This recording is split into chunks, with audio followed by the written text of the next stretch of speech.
Hey everyone, how's it going? It's Russell here, and for the first time ever, the new leader of the Conservative Party has debated Justin Trudeau, the current Prime Minister, in the House of Commons. And inside of this debate, it reveals a lot about the two parties' stances, most of which are focused on supporting people in this highly unaffordable time in Canadian history. Both parties have different ways that they think we should be going about it, and this reveals a lot about the GST measure we talked about, the dental benefit, as well as the rental housing benefit that have all been talked about and are currently in the House of Commons. So in today's video, by the end of the video, you're going to get a better idea of where these two parties stand on it and which ones are actually likely to pass and what this situation is going to look like going forward. But before we get into it, make sure to subscribe to the channel if you haven't already done so. It helps more people see videos like this on their YouTube feed. And check out the links in the description, because when you sign up with Wealth Simple and fund your account, you can get up to $150 for free. All right, we're going to watch through this debate here together. I've watched it beforehand, and we're going to pause and provide context in spaces, but I think that you're going to find this interesting. Thank you. It's good to see the Prime Minister here visiting Canada to fill up the gas on his private jet. But if things are bad on the ground in Canada, if the Financial Post says that in Toronto, students are living in shelters for the homeless,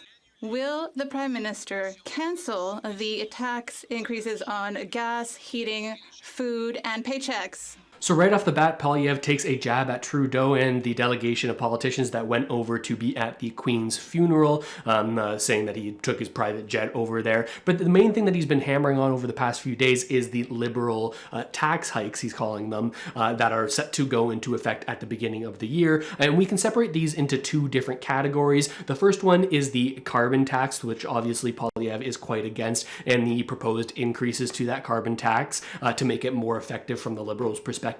And then the second basket is something that Poilievre is calling payroll checks or taxes, or paycheck taxes. Now, when he's saying this, he's referring really to two things: CPP premiums, which is the Canada Pension Plan, and EI premiums, the amount on your paycheck that gets taken away to pay for these social programs, the Canada Pension Plan, as well as the Employment Insurance Program. Speaker, like all parliamentarians, we have each heard stories from Canadians who are struggling with the high cost of living, with the inflation that's been caused by the global crisis.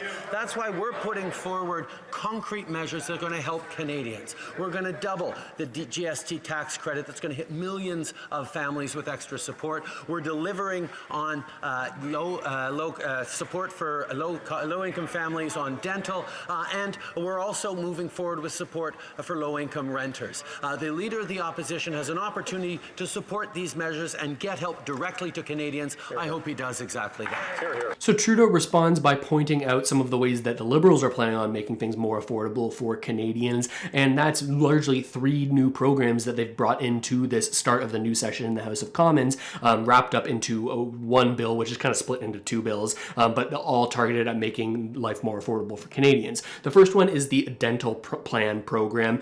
We've talked about a lot on the channel here. We won't go into too much detail, as well as the housing benefit going to low-income renters of $500, as well as the GST HST tax rebate, so money that Canadians get every 3 months in their account. They're doubling that for 6 months if this bill passes. Now, at the end of his speech here, Trudeau says, "We hope that the Conservatives will support us in these measures," which traditionally you wouldn't expect Conservatives to vote in favor of a Liberal bill that is introduced. But just after the Conservatives meeting yesterday morning, it seems that they've changed their minds about supporting at least the GST HST portion of this increase. Now, I'm going to go into more detail after this clip, but I want to show you one of the Conservative MPs' response after that meeting.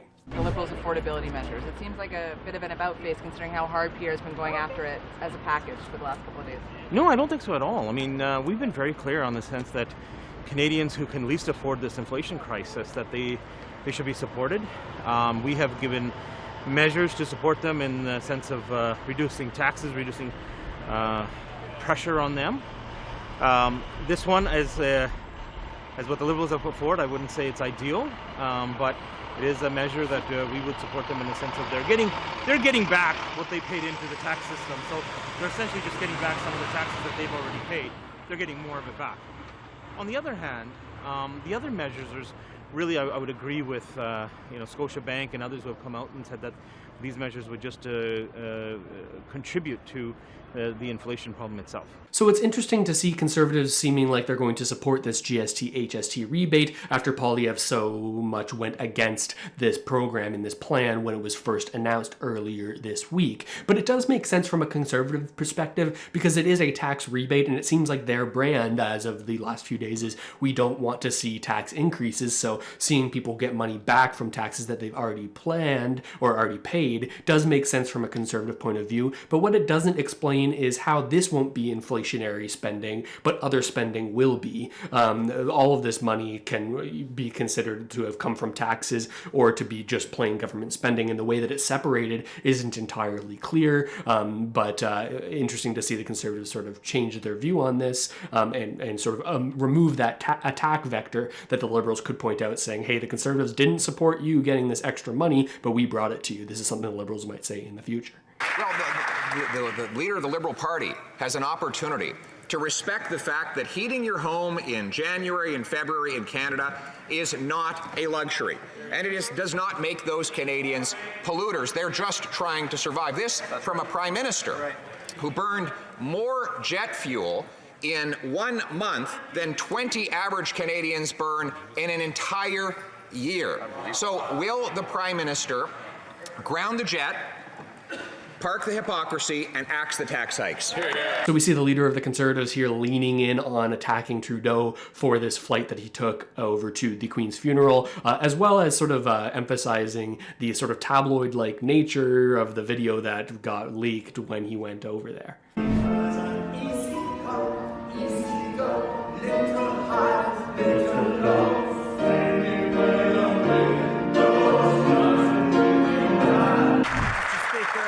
Side of the House, we're going to continue to stay focused on direct and real help for Canadians, responding to the challenges they're facing with meaningful measures that are going to help millions of Canadians in the middle class and those working hard to join it. If Canadians had followed the advice of the Leader of the Opposition and invested in volatile cryptocurrencies in an attempt to, quote, opt out of inflation, they would have lost half of their savings. Mr. Speaker, responsible leadership means stepping up for Canadians and being there to support them. Will the Conservative leader support our measures to support Canadians? Now, this is something that all politicians do, but I find it a little bit frustrating is when they find angles to attack their opposition that aren't really related to the policy that they're bringing forward. Now, both parties have done that here.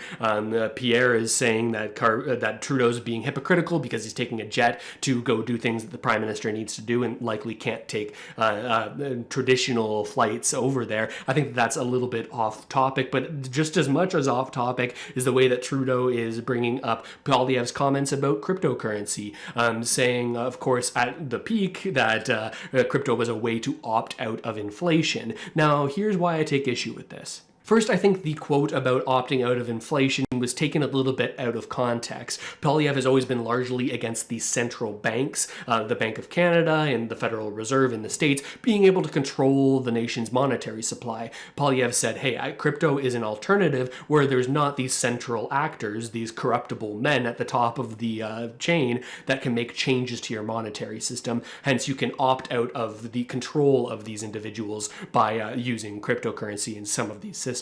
And second, I think it's a little bit of a misnomer for him to say if people had invested their net worth into crypto when Poilievre was making these comments about it, that it would be half as large. They would have lost half of their life savings. Well, I think that the same could be said no matter what your investment over the past number of months.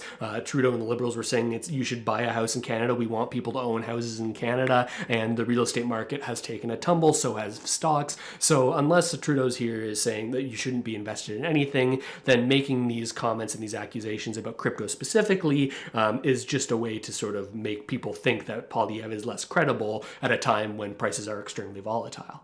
But politicians, both Poilievre and Trudeau, leaning on narratives that they know will sound good in sound bites when they're played on the nightly news in just a 10-second clip with no explanation, is something that we're going to continue to see because that's what politicians do.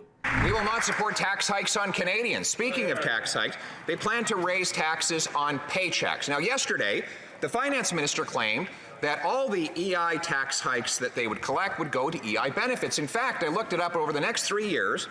they're going to collect $10 billion more in EI taxes than they pay out in EI benefits, allowing the Prime Minister to grab up the difference and use it to feed his insatiable spending appetites. Canadians can't afford a bigger bite off their paychecks. Will the Prime Minister cancel his tax hikes on Canadian paychecks? This is in response to a comment from yesterday's question period where Chrystia Freeland said, hey, this extra money that we're going to be getting by increasing the EI and the CPP premiums, well, we don't just get that and get to use it. It's in a special fund where this gets paid out to people for EI and CPP. However, Poilievre was quick to point out that if you have a surplus, if you collect more money than you need to give out, then the government does get more access to those funds. Mr. Speaker, I think in this House it's important to look at the facts. And the facts are that when the Leader of the Opposition was the Minister responsible for employment insurance, premiums were 20% higher for workers than they are now. That's right, workers paid 20% more. That's why we're continuing to move forward to support workers. On the issue of the CPP, we promised to be there for workers as they become seniors to help them with their retirements, and that's exactly what we did. And in regards to pricing pollution, we promised it would no longer be free to pollute anywhere in this country, and it no longer is. That's what we're focused on. The Prime Minister is quite wrong. Today, payroll taxes on the average $60,000 a year worker are about $700 higher than when we left office. And by the way, we left with a balanced budget. Now, he wants to raise those taxes even further. Bigger bite off Canadian paychecks at a time when inflation is at a 40-year high, when students are forced to live in homeless shelters, and when home ownership rates are at the lowest level in a generation. Doesn't he understand that now is the worst time to raise taxes? Will he cancel those tax hikes? So again, Poilievre and the Conservatives are leaning in hard on saying the Liberals are raising your taxes. The Liberals are raising your taxes. This is the message that they want you to hear. Now, there are various conflicting reports on how much these tax raises will actually affect the average worker. This is what Chrystia Freeland had to say yesterday, which is sort of in contrast to what Poilievre is saying here. Our answer to that is fiscally responsible, targeted support to the people who need it the most.